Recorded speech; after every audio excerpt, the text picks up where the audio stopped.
Hi guys! Welcome back sa page Kapampangan Cooking. For today's cooking vlog, dahil maulan ngayon, magluluto tayo ng sinigang sa miso na pampano. Ewan ko guys no, kung narinig nyo sa video ko yung lakas ng patak ng ulan, no? Okay, umpisa na natin. Meron tayo ditong 4 pieces na pampano. Yung fry muna natin yan guys. Nilagyan ko lang yan ng asin. As you can see, nagpainit na ako ng mantika para ma-fry na natin itong pampano. Yan. After a few minutes, baliktaran lang natin para ma-fry naman yung kabilang side.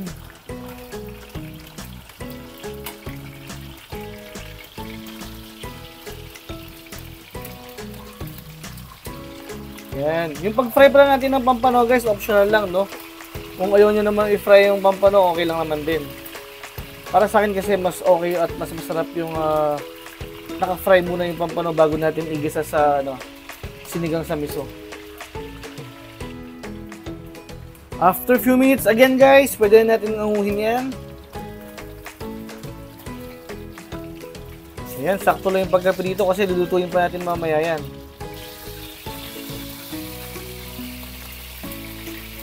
Then salang lang natin yung natitira pang pampano.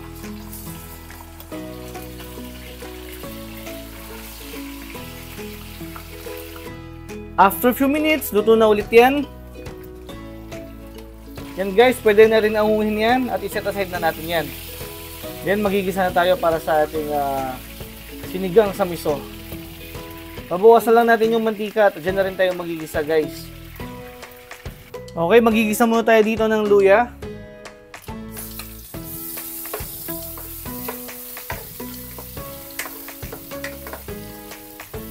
Palabasin lang natin yung amoy niyan. Pag nangangamoy na, lagyan na rin natin itong bawang.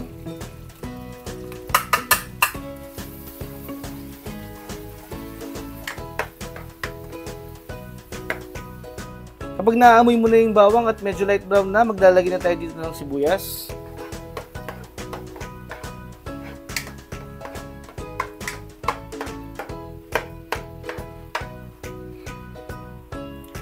After 1 minute, lagyan naman natin itong kamatis. At ituloy pa natin yung pagluto hanggang sa lumambot or medyo madurog yung ating kamatis.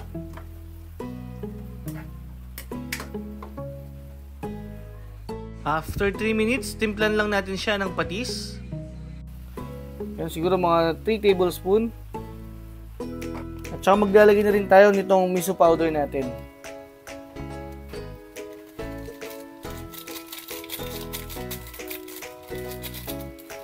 Yan, then haluin lang natin.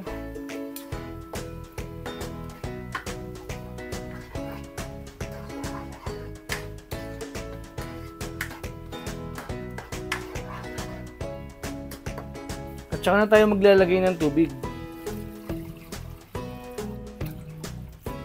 Then takpan na muna natin guys at antayin natin kumulo. And guys, kapag kumukulo na, tikman naman natin para may tama na natin yung lasa.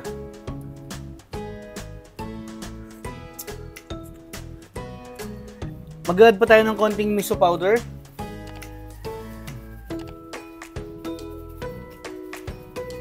Yan. Sinigang sa sampalok mix to guys, hindi na natin kailangan asiman pa. May timpla na yan. At saka konting asin na lang. Yan, konting asin na lang at okay na yan. Yan, haluin lang natin.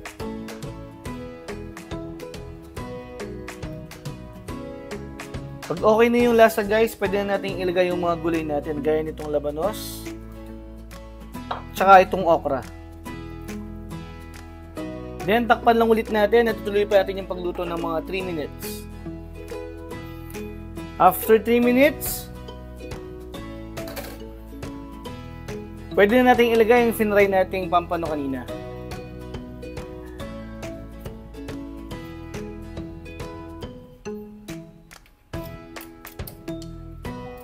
Yan. Yan guys, lagyan na rin natin yung last na gulay. Yung ating mustasa.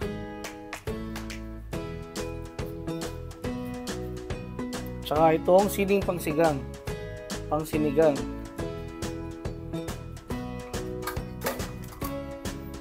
Tapos, lubog-lubog lang natin.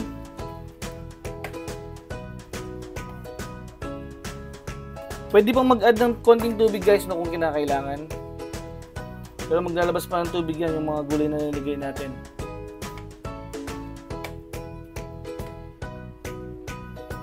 Then, takpan lang ulit natin yan. At ituloy pa natin yung pagluto ng mga 8 to 10 minutes sa mahinang apoy lang. After 10 minutes, luto na yung ating sinigang sa miso na pampano. Okay guys, kung umabot kayo no, sa part ng video na to, maraming salamat sa inyong panonood. At kung hindi pa kayo nakasubscribe, mag-subscribe na rin kayo.